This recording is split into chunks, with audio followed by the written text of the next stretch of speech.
Il-ħadd il-ġurnal Malta Today żvela kif gwardjan tal-ħabs bħalissa jistenna biex jgħaddi proċeduri interni wara li sar magħruf li huwa kellu kumpanija ma' Ibn Charles Muscat il-Pips.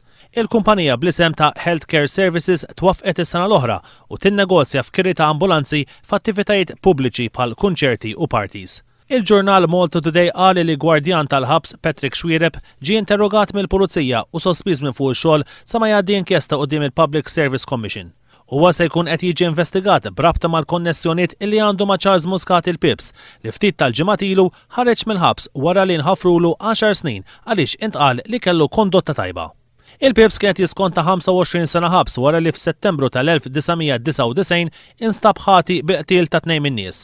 Il-kumpanija Healthcare Services qiegħda irreġistrata fuq isem it-tifel tal-Pips.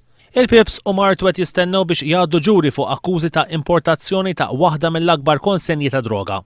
Każ illi ġara fl-2002 u li magħhom kien hemm ukoll involut Mario Camilleri l-imnieħru. Persuna oħra li t-tifel tiegħu flimkien ma' ommhom kellhom kumpanija din id-darba ta' tindif bl-isem ta' Special Cleaners u li ftit ta' snin ilu sar magħruf li kienet tnaddaf l-uffiċini tal-Ministeru ta' Carl Mifsud Bonnici. Carl Mifsud Bonnici huwa il-Ministru responsabbli mill-Ġustizzja li dwar il-każ tal-Gwardjan tal-ħabs u rabtiet mill-qrib mal-Pips qed jibqa' jinsisti li ma jitkellimx.